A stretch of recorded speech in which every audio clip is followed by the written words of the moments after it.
Sooner Scoop HD.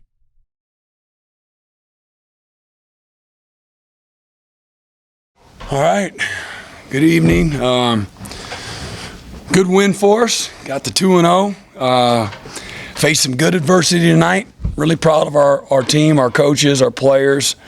As I told them at halftime, nothing less important than the score at halftime.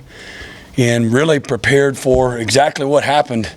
We talked about it all week. Don't be surprised. This is a team that, won their division, played in the conference championship a year ago, do some things on both sides of the ball that can cause you some problems. And they've done a great job building the program the right way. They've got an attitude of belief and got enough good players in the right spots to challenge you.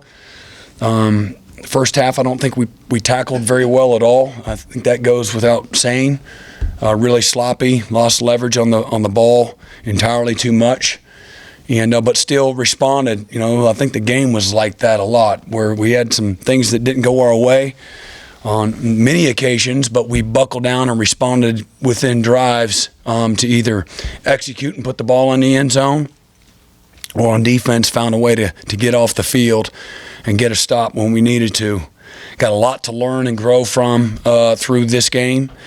I was hopeful for some strain and a challenge. There's not going to be change and improvement and development without a challenge, and so I'm glad that happened. I thought that it had a good chance to do that, and the same team that, again, as I spoke about earlier in the week, went to Iowa City a year ago and down to College Station and went late into the third quarter, one-score games with both of those schools. So went in many ways how I thought it would, and proud of our guys for, again, coming out the second half and really playing complementary football.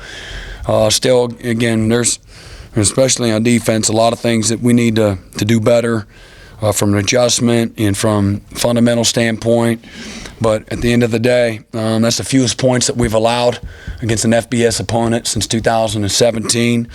Again, did some great things. Had 3 guys with double-digit tackles. First time we've done that since 18. 14 tackles for loss. Again, the most that we've had since 2019.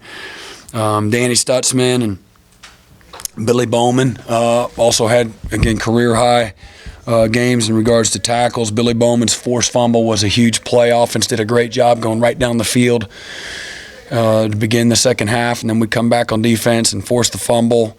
Great job, and the offense went right down and punched it in. Really complimented each other in a big-time way. Justin Broyles had a career-high 11 tackles and a tackle for loss. So a lot to to point out from a positive standpoint. Again, David Awebu had his first career safety. Justin Harrington had a pick, given us 7 straight games, which we've had a pick, which is the longest streak in Power 5 programs. And super proud of Marvin Mims, man, and what a display he put on tonight. He's my player of the game. Again, 203 all-purpose yards. Whatever he does, when he touches that ball, man, it's electric. So 163 career yards receiving, 36-yard touchdown, a 41-yard punt return, longest punt return we've had in 3 years.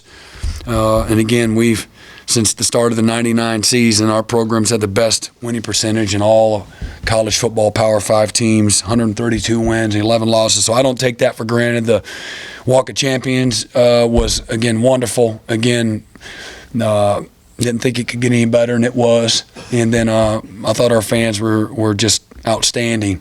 A little cooler temperatures maybe had something to do with it. I'm not sure. But really cool game day environment today. The new lighting system was a neat addition, and I know our guys really fed off the crowd's energy tonight. So starting with the final drive of the first half, we outgained them 352 to 156, and really had great game control from then on out. So I think the adversity and, again, the strain that we went through is going to, without question, going to pay off for us and help us grow and improve. And we're still developing an identity.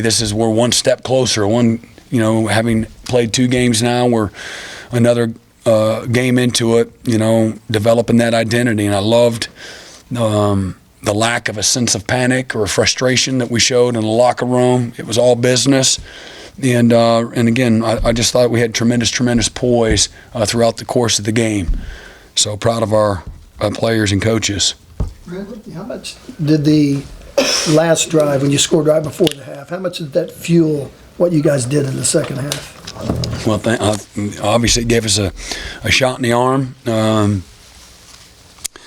Created the momentum, again, going into half, as I said, that between that last drive and the second half, again, we more than doubled, their total yardage, and really did a great job. Again, shut them out, in the second half.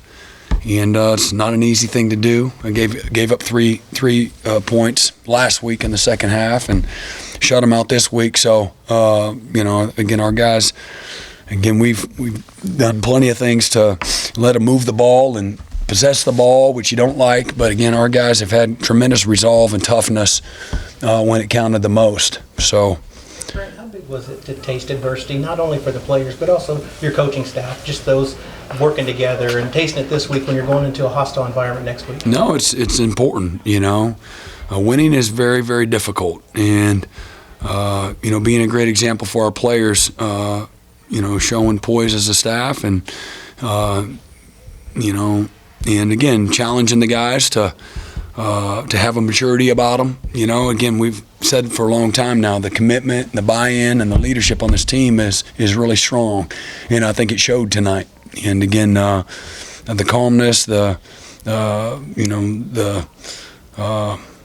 way they attacked, the halftime, and where we needed to make some small, slight adjustments. I love the focus of our guys in the locker room at halftime. I think it showed, there in the second half. Brent, you used your timeouts at Kent State's drive before the touchdown drive. Was there any thought going in your head of, I'm just happy to get out of here down 3, or before you go into halftime, but you managed to save about 70 seconds and then turn it into a touchdown? No, we really needed and wanted to get the ball back and see if we can go down and score. And when it gets into that red area, it's hard to score. So instead of letting them sit on the clock and the ball, we wanted to get a stop and get the ball back to our offense, and it worked out. Our offense did what a great job executing a 2-minute drill perfectly, and gave us, again, great momentum and confidence, if you will, going into halftime. It seemed like there's a conscious effort to get to Mims. Was that something you were trying to do, get the ball to Marvin at the end of the first half and even the beginning of the second half? Well, again, you saw where he gets lined up too. He was on the short side of the field there, and so you see a lot of 2-minute teams. You're trying to conserve time on the clock. You got to get the ball out. So he just happened to be on that side of the ball, but get your ball to your best players. But we've got a lot of good players. And but what they were doing, they were soft over there, and then they were giving that to us. So we took what they were giving us, and then they finally rolled over the top of him, and he ran by the guy in half-field coverage. And Dylan makes a great throw, and Marvin makes a great play right over the shoulder, and good competitive play there when it counted the most. And it was what a great play that was by both of them. What did you make of your offensive line play, especially early in the game? How much improvement do you feel like they made when you were able to start running the ball effectively in the second half? And outside of that, what were some of the keys to running the ball better? Well, again, I think that we started cleaning up just some fundamental things. And, again, first time seeing that scheme, on the year, and certainly hadn't seen it in camp. So, take a little bit of getting adjusted to and what we wanted to use going in versus what we had in our back pocket. And, obviously throwing the ball with a little bit of success opened up some opportunities to run the ball and made it look better. And I think it was a little bit of both. The ability to throw the ball and attack in some of the holes. You have a little more time when they're, just rushing 3 and dropping 8. And so I thought we did a good job of locating the football in some of those soft parts of the zone, and then really started opening up the running game. And we added a few small tweaks to what we were doing in the run game. I thought our guys really played physical and cleaner. there in the last part of the first half and certainly in the second half, and got them on their heels, and thought they did a great job, making some small adjustments, both coaching and playing both. Missing the starter in the secondary tonight. Was that anything long-term? I hope not. He had a slight tweak in his hammy earlier in the week, so we expect to get him back sooner rather than later. You talked about strain. Offensively, obviously, there was a little bit of strain early on through the first half. Can you talk about Dylan on the sideline, just his leadership, and did you see any... Dylan? Is that what you said? Yeah, Dylan Yeah. Gabriel. Mm-hmm. Can you talk about just how he was reacting, I guess, on the sideline with his teammates, maybe, not letting them get down or just tell them to keep driving? I don't know. Yeah, no, he's an assassin. It's not his first rodeo. He's been around, the game, and he's just a ball junkie. He's a great leader. The game comes easy to him in so many ways, but his best attribute is he never gets too high or too low. He's the same guy. Every once in a while he'll have a nice smile when he makes a big time play, but he's the same guy every day, like nonstop. So he just was. That's what we said at half. Just be who we are. Nothing more, nothing less. And you don't have to reinvent the wheel. We got to take what's there. And his leadership is a big part of that. Not pointing the finger or getting mad at the play caller or getting mad at the O-line or getting mad at receivers. Pushing the blame. It's easy, under stress to do something like that. But he's a great leader. He's got great qualities, and poise is one of his best qualities he has. Right, when you've got guys that, like you said, you wanted to see those guys go through it a little bit. When you have that third quarter like you did as an offense, and Jeff Levy's got a new system, you've got a new system. How much does that pay off going forward in the week when you get in the film room with those guys and they can see other guys like Drake Stoops making plays, with one cleat on and things like that can kind of build within your team on both sides of the ball? Yeah, no, I think it's huge, it lends credibility to all the things that you're asking them to do, playing within the systems on both sides of the ball, and really in all phases. Like when Trey West ran down on the punt team, and what a great open field tackle he had there. Did all the right stuff, all the things that you coach and you teach and execute it to perfection. I think in all three phases there's countless examples of exactly that. Maybe it's a Harrington interception in Tampa 2, or Drake. What a baller. He does that about once every single game, at least once, right? Isn't that right? And, what a fun guy to watch play and compete. Great example for our guys because he doesn't say anything. And he just shows up every day, man, and he just lays it out there every day. And he's an excellent football player. But it lends credibility to play within the systems and believe in what we're asking him to do without a doubt. Brent, you said last week I think you said at one point, kind of surprised that Danny Stutzman's only a sophomore. He leads you guys in tackles tonight. What is it about him that maybe we're starting to see him come into his own a little bit here? He's got great toughness. He loves to play, loves to compete. He holds himself to a high standard. The harder it gets, the tougher he plays. He got tremendous instincts, good natural feel, and he's just now. Wisdom's the application of knowledge, right? So he's taking the knowledge that he's learning and he's really applying it to his game. So he's playing with a lot of confidence right now. He's like a sponge. He wants to learn more. He's really hard on himself. So he's taking whatever mistakes or issues that he's had, he attacks the weaknesses and takes all the coaching, and that's why he's been able to incrementally, improve because he takes responsibility, where his shortcomings have been. And so, again, I expect to see him, the needle to keep moving in the right direction for Danny. He's, everything's still sitting in front of him. Brent, you touched a little bit on next week's game. Just what do you remember from that atmosphere and the competitiveness of those road games against Nebraska from your first stint? Well, the fans are first class. Every patch of grass in that stadium's going to be full. There's some of the most loyal and intelligent fans in all of college football. They're going to arrive early and stay late. No matter what, they're going to, be there for their team. A lot of pride in that community, in that stadium. One of the cleanest stadiums you'll see anywhere. Like wherever there's concrete, you don't see, there's nothing, no debris, nothing. So that's always stood out to me. And I grew up as a player, in the late 80s and early 90s, and that was one of the best eras in Nebraska football history. And I remember at Kansas State, we would spend every single day working on Nebraska, every single day. Bob Stoops, Jim Levitt, Bill Schneider, and that staff, they would be working on Nebraska every day. And my senior year, we went and played Nebraska in Tokyo, Japan, in the Coca-Cola Bowl. Rode over on the airplane with Nebraska, and which was weird. And then they beat up on us pretty good, and we had to ride back with them. But Coach Schneider, he made sure that on the way there and the way back, we had the side of the plane that the sun wasn't exposed to. And so he didn't want guys to get hot. So we'd be a little bit cooler on the opposite side of the sun. That's the kind of stuff that he would always think about. And I remember Will Shields, I was taking the run through on an isolation play. Can't remember the running back, but I run through the A gap, and Will Shields, y'all know Will Shields?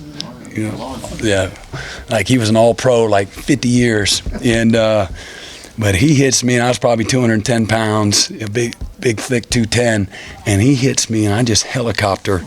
Just spun me crazy, really. He knocked me silly, but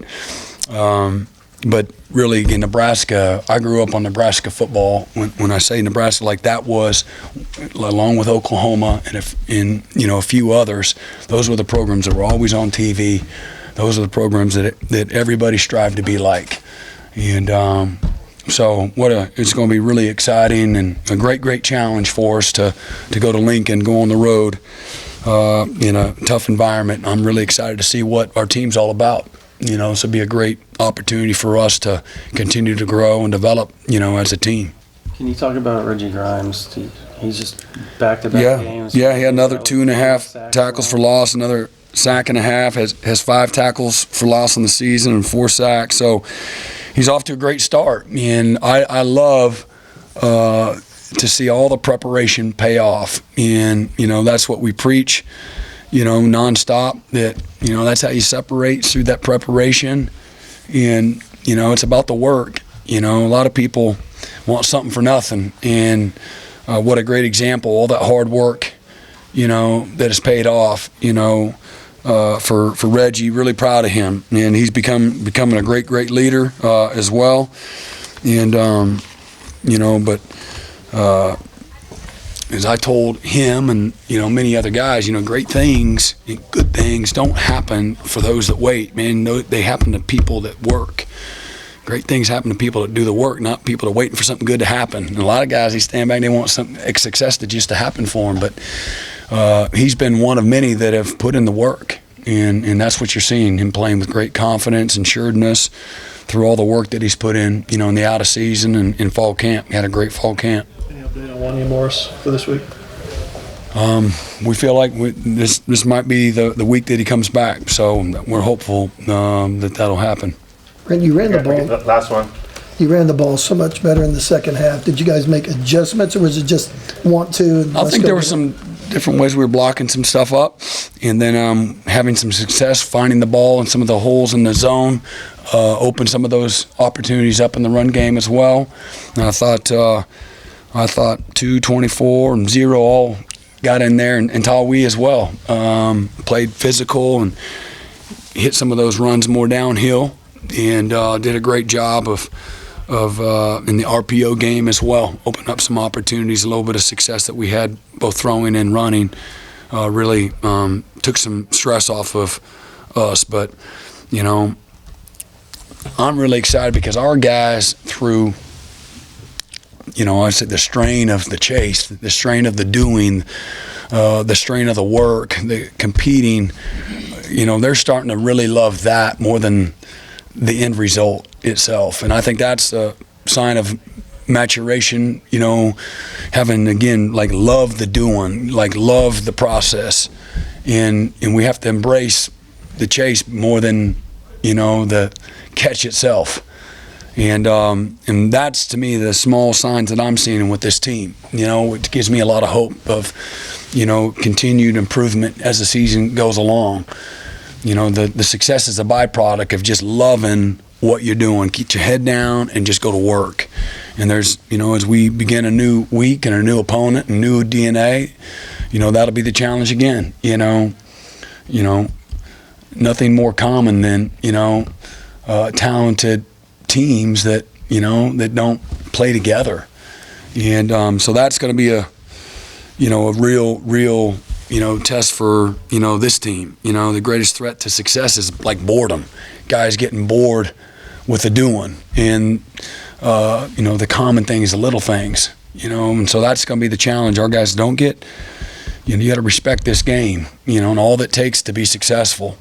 And that's really the, the message, all great things, they all come from a grind. They don't just come from, doing nothing. There's got to be an investment. All good things, they all come from a grind.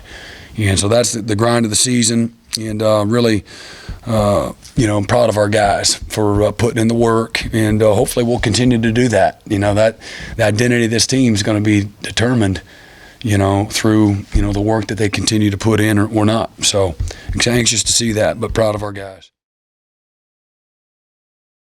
Sooner Scoop HD.